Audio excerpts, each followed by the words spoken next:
The next one comes from Fırat Balkaya, and he's had, I believe we've looked at one of his videos before, but he's got another one here, him and his buddy from Turkey, and they want us to look at their deadlifts. So we got a bit of a twofer here. We're gonna look at what looks to be some sumo deadlifts.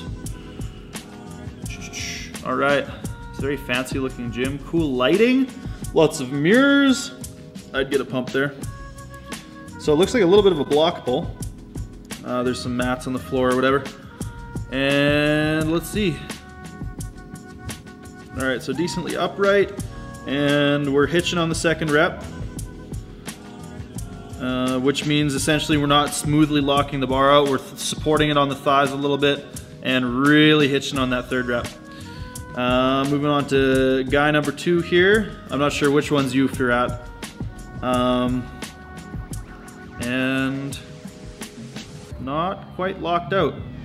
So we're seeing a very, very similar issue. It goes on to show some side angle stuff. I'll get Dylan to splice some front and some side in here.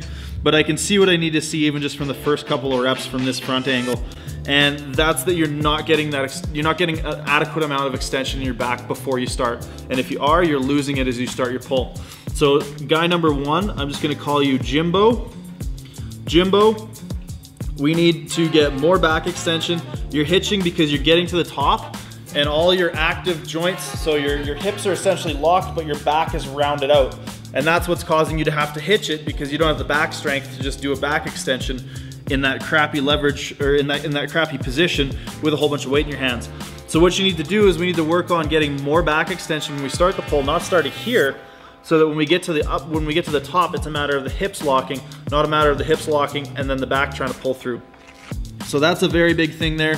Also, I would lower the weight a fair bit. Like if you're hitching, those reps aren't gonna count in competition, so there's no point doing that in training.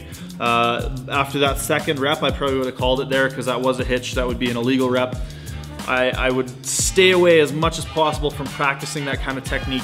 That's not something you want to get used to doing, because then what's going to happen is you're going to get into competition, you're going to be going for a PR, something you haven't done in a while, and you're going to revert back to crappy movement patterns. You're going to go back to something that's easier because it's what you're used to, and it's going to screw you over. So just don't practice like that. Make sure to get that back extension and make sure that you're going to be strong all the way through your lockout. It is going to make it harder off the floor. I can almost guarantee you the reason you're sacrificing your back position is because it makes it easier off the floor. But trust me, dial it back a little bit, flatten your back, you'll lock out better, you'll get stronger, you'll stay further from injury potential, blah, blah, blah. All right, and guy number 2, I think this is Fırat. I think we've seen his videos before. So we got Jimbo and Fırat here. Fırat, you're not locking out, man. Pulls look pretty good. You got a little bit of a lack of positioning in your back. Now, you're only going to the point where you're kind of here at the top. So you're conveniently sort of masking the fact that you're having trouble getting your hips through because you're starting with a less than optimal position. So by starting with that position, you're getting to the top, you're getting to the point where you would have to sort of smush your back through, and there we can see he did that on rep 3. So same thing, we need more extension in the mid back, more extension in the low back, and we need you to hold it off the floor. If you lose that position, your lockout's gonna be screwed, and that's the biggest issue here. In terms of your setup, in terms of your upper back, in terms of your what your legs are doing, everything looks good, but your back is in a way less than optimal position, and that will come back to bite you. Hopefully you can integrate some of those tips. Moving on, we have... Evet arkadaşlar, Bryce'ı dinlediniz. Bryce IPF'te çok ünlü bir powerlifter. Kanada'nın en iyi powerlifterlarından ve özellikle deadlift'i. Mesela bench press'ine baktığınızda deadlift'ine göre bayağı şaşırtıcı bench rakamları var, düşük.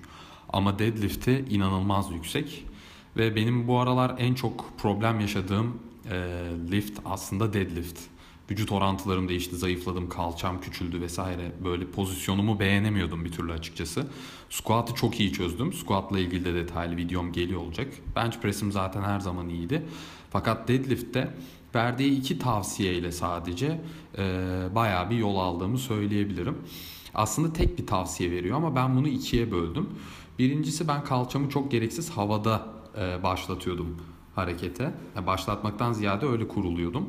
Şu an fark etmişsinizdir, çok yavaş bir squat yapıyorum aşağıya doğru. İkinci tavsiyesi de zaten Furkan'la ikimize genel tavsiyesi olan belimizi ve orta sırtımızı, yani mid back dediğimiz tarafı birazcık extend etmek, yani sıkmak, yani birazcık geriye doğru götürmek aslında. Hani anterior pelvic tilt dedikleri, hani kalçayı da biraz dışarı doğru götürme diyebiliriz bu duruma. Ben bunu hiç yapmıyordum açıkçası. Çünkü bir sakatlık yaşamıştım ve bu sakatlıkta o hareketi, yani o extension'ı, o kalçayı dışarıya çıkarma hareketini çok fazla yaptığım için SI joint dediğimiz sakroiliak kısmında bir sakatlık yaşadım ve o yüzden bir fobim var aslında. Squat'ta da bunu yapmam gerekiyor biraz ama yapamıyorum. Çünkü squat'ta onu yaparken sakatlanmıştım.